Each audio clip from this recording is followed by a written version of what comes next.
It's about that time of day again. My name is Joseph. It's Monday evening, January 30th, 2017. Welcome back to your nightly newsletter. We got crude, S&P, gold, euro, and FDAX on the docket for tonight. Crude is bearish and trying to finish off the measured move tomorrow, but it's likely we see a trap high up around the correction zone for the most reliable selling opportunities.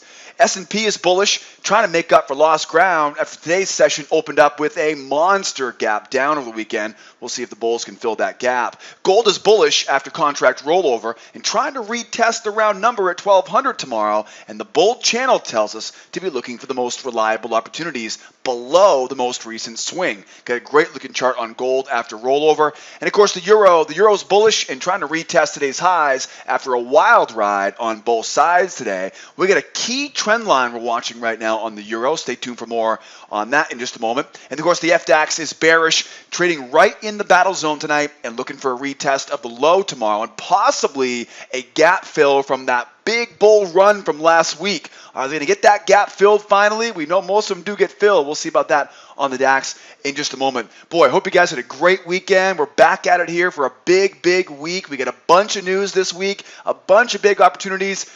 We got some big ranges to work with here going into tomorrow's session. Before we jump into the charts, though, I do want to remind you, as we always say here tonight, only place to watch the full-length version of this video is on our blog at Sideways Markets. If you're watching the video right now on our YouTube channel, it's only a small portion on the YouTube channel, right? Follow the link in the description of that YouTube video and come here on the blog at Sideways Markets and watch the full-length version. While you're here, don't forget, join the mailing list. I'll send you an email every evening when the nightly newsletter goes live. Follow me on social. I'm always posting important updates throughout the day on all my different social media channels. Download those charts. If you like what you see here tonight, you can have all those charts from tonight's video on your computer tomorrow. Follow that link that says click here to download today's charts. And please don't forget to grab your free pass. You're going to learn more with me in 90 minutes than you will anywhere else on the interwebs. Grab that free pass in the upper right-hand corner. And if you're brand new here to the SOT trading community, please don't forget to check out our frequently asked questions. If you have any questions along the way, I'm standing by to answer them all here. Use that live support tool on the right-hand side of the website. Boy, oh boy, what a great weekend we had here in Los Angeles. I don't want to jinx it, but it feels like we're out of the winter season here in LA. It was a rainy, wet last couple of weeks here, but boy, man, it's a beautiful temperatures here in LA. Hope you guys had a great weekend as well. Hope you're staying warm and dry out there. It's about that time of the month again. We're wrapping up the month of January. I love this time of the year, by the way. You know, the first few months of the year are always the most exciting.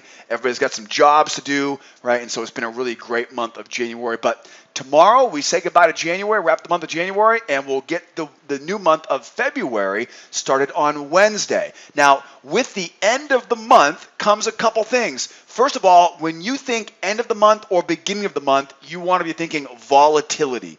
At the end of the month, you have traders taking bigger risks to make up for lost time, to make up for losses, right? Traders take bigger risks at the end of the day, at the end of the week, at the end of the month, right? So whenever we're at the end of the month, you always want to be thinking a little bit more volatility. At the same time, at the end of the month brings the first week of next month. And that means we are now starting to zero in here on the non-farm payroll number on Friday morning. Now that typically is the big news of the week, right? The first week of the month, right? So we got that on our radar here Friday morning. We'll talk more about that as we get there, obviously. It's not going to be, that won't really play in until Wednesday. We'll talk more about that tomorrow night's newsletter. But that would normally be the big news, the big headline news of the week here this week, but it's actually not. 8 times a year, we teach this stuff in our beginner course, obviously. 8 times a year, we hear from the Federal Open Market Committee, and that meeting begins tomorrow, and tomorrow is the beginning of the 2-day meeting, and the announcement, there we go, is down at 2 o'clock Eastern time on Wednesday. So Wednesday is going to be a little bit of a doozy for us here. We'll have inventories on crude, and we'll have the FOMC meeting announcement at 2 o'clock on Wednesday. So really the big headlining news this week is the end of the month, right? So we know extra volatility, which we love. The FOMC announcement, 2 p.m. on Wednesday. Don't worry too much about FOMC tomorrow, even though the meeting begins tomorrow, right? The fireworks happen on Wednesday afternoon. And then, of course, again, scale back up here at 8 o'clock Eastern time, right? Sorry, 8:30 Eastern time on Friday, we get that non-farm payroll. So those are, right, those are the big kind of headlining news. We got some back and forth happening right now on the Brexit. Unless you've been living under a rock, right, you know about some of the new legislation coming out from our new president here in the United States. And so it's going to be a busy week. It's going to be a busy week. And I will take every last drop of it. This is the best time of year to be a trader. Of course, I look forward to working with you guys every day in the trade room, opening up at 8 o'clock Eastern time. Catch my breath here for a second. Now that you know kind of the important stuff here, what do we have for tomorrow? Tomorrow is a relatively uneventful day when you think about Wednesday and Friday this week. As you look at this, there's some minor news coming to Japan tonight, 6:50 p.m. There's some minor news there from our good friends in Japan tonight. I'm not expecting that to be too big of a movement of the needle. Minor news. The big news tomorrow, of course, will be that 5 o'clock, right, from the ECB, the GDP flash, the HICP flash. So those will be the two big news events tomorrow morning in the London session. As we go into the U.S. session tomorrow after 8 a.m. Eastern time, we'll be in the trade room with all of our students tomorrow. There's really nothing big. There's nothing really big. 8:30, 9 o'clock, 9:45, 10 o'clock. Now, if you're trading the S&P tomorrow, these, of course, you'll have to respect these news numbers. If you trade in the market like crude oil, right, you're probably not have to worry about the 8:30, 9 o'clock, 9:45, and 10 o'clock news. Any minor news, crude won't even worry about, right? But the rest of them, though, S&P, gold, euro, FDAX, we definitely expect those to be a little bit jittery around those times of the morning tomorrow. Another reason why I really enjoy trading crude oil, because crude, of course, doesn't react to a lot of this kind of, subpar news out there, whereas you will want to be watching that stuff tomorrow on the S&P 500. All right, looking good. So we got our plan for tomorrow. You know what the news is tomorrow? All righty. Again, Wednesday FOMC announcement. Friday, of course, non-farm payrolls, and a brand new month coming here on Wednesday. I can't believe it's already January, right? Poof, just gone. All right, let's take a look here. We get a lot of charts to take a look at tonight, so I better not waste any time. I appreciate you being here with me. Crude is bearish and trying to finish that measured move tomorrow, but it's likely we see a trap high up around the correction zone tomorrow for the most reliable selling opportunities. The sellers clearly have control, and they're looking to sell high tomorrow. So the best option is anything above that falling resistance trend line with a target going back to the low. Now, if price pushes lower, we want to avoid selling low, so look for traps above short-term swings as well. Buyers, on the other hand, got to stay patient if you want to be a buyer right now, until basically the buyers take control, right? You got to stay patient if you want to be a buyer until at least we get the bulls in control, which requires a strong, keyword strong, successful breakout pullback above the falling resistance trend line. So as you can see here today, kind of a wild ride here on crude. Look like the bulls had really good control over it early in the session, but the bottom fell out of it. And this was an example today where we saw literally that example of what I always talk about, where it feels like the rug gets pulled out from underneath those buyers, right? The rug gets pulled and the market just collapsed. Once we saw the collapse down, we knew strong move will usually be doubled down, right? We'll usually get that measured move. Didn't quite get the measured move, right? They tried pretty darn hard, and of course we found a bear spike and channel. I think that bear spike and channel was probably the most important information that we found today with all of our students in the trade room, because that told you, right, keep selling high rather than chasing that move going lower. So we have now this evening a bear spike and channel. And whenever I see a bear spike and channel, the very first thing it tells me is everyone knows to get short. Now think ahead here. If everyone's looking in the same direction, what happens? There usually aren't enough people to keep selling, right? If everybody's selling, we're going to run out of bears. And the only way to attract more sellers is a higher price. So when I see that spike down, remember, big spike down tells me, oh yeah, we're definitely looking bearish here right now, right? Sell high, back down. Once we get that lower low, that tells you now sell the high, right, of that channel. The keyword though is now we got to go higher to attract more sellers. With that big move down today, everybody's already short.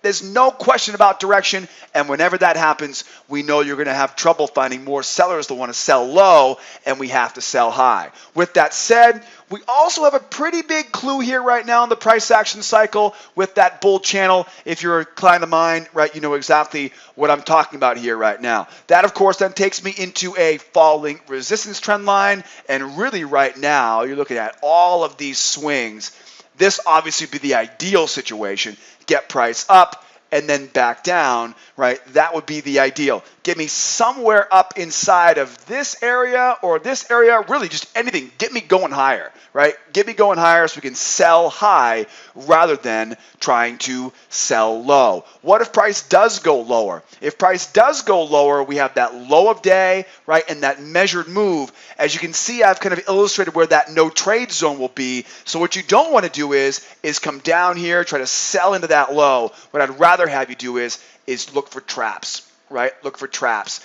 As the price goes lower, you're expecting the sellers who are already in this move to be taking their profit. You're expecting sellers to be cautious, selling low. So look for that price to get up above a short-term swing and then sell it there, right? That way you get the move going lower, right? That gives you the evidence you need to be looking for a sell, but you don't want to sell low, right? So we have a little trap high and then back down. And of course, the objectives here are going to be, right, the measured move and the double down, right? So really two scenarios you want to be thinking right now if you're a seller. Scenario one, again, we go up anywhere here above that falling resistance trend line. Buyer failure, back down. Maybe the buyers hold a little bit, we grind up, breakout, pullback, back down. You know, unless we see this market, much like we saw today, unless we see this market blitz higher, right? Unless it can hold a pullback and really show some strength, right? We're expecting these sellers to be scaling into this market as it goes higher. And then there's some scalpers, right? We'll look for it to make the turn and sell it back down, right? So that's one scenario. The second scenario obviously would be when we run lower, right? Run lower, don't take the bait, sell high, back down. We run all the way down to the measured move. Now find the trading range. We talk about this all the time on this newsletter, right? If we run down to the measured move, right, wait and see some areas of resistance overhead, and then look to get above it, sell it back down. Above it, sell it back down. Keep selling those highs. And remember, as we go to the measured move, that's the objective. So it's got to go right through that measured move on strength if we're going to keep selling right below that measured move, right? So the key is, if you want to be a buyer, got to see some strength. If you want to sell low, got to see strength, right? Got to see it literally torch right through that measured move. If it just goes to the measured move and stalls out, keep selling high. Keep selling high, looking for traps and failures right up above prior short-term swings. As it stands right now, that's pretty much the game plan here. We'll wait and see. We got a nice full day of trading tomorrow on crude oil before we go to Wednesday's inventory report. Looking good though, right, for the bears right now. How about some S&P? Boy, what a wild ride in the equity markets right now. It wasn't just the equities, you'll see, right? The euro also went for a doozy here today as well. S&P is bullish and trying to make up for lost ground after today's session opened up with a big gap down over the weekend. Those gaps don't usually stay open very long, right? We got to take a look at that in a moment. The bulls have control, obviously, right? Bulls have now. See this, guys? This is what it takes right here. This takes a long time to learn if somebody doesn't point it out to you. So obviously we're bearish, right? We see a new higher high. That new higher high undoubtedly gets sold, right? Sellers aren't foolish. They're going to sell above prior highs, right? Well, now we hold that low, and now we see a new higher high and strength. See that strength? That strength coming up right there, right? That strength clearly tells you, okay, sellers who are selling into this aren't doing enough damage. And this strength going higher is likely one part sellers getting out of their positions and one part buyers seeing the pullback hold and buying it for a reversal, right? So this is that real strong reaction, you know, that I'm always looking for. When a market is bearish coming down, you'll see it kind of grind higher, and eventually sellers selling here, they're selling here, right? They're selling all the way into it, and price will roll back over, right, and retest that low. What we want to see to be a buyer in this case is, right, is it price goes down, right? It grinds, and then real strong, right? That strong move higher that just basically tells you there's that disconnect. The bears are no longer interested. The buyers have control, and now we can start looking, right, for those buying opportunities. So we're looking for a lot of real good strength when you're going against the predominant trend, right?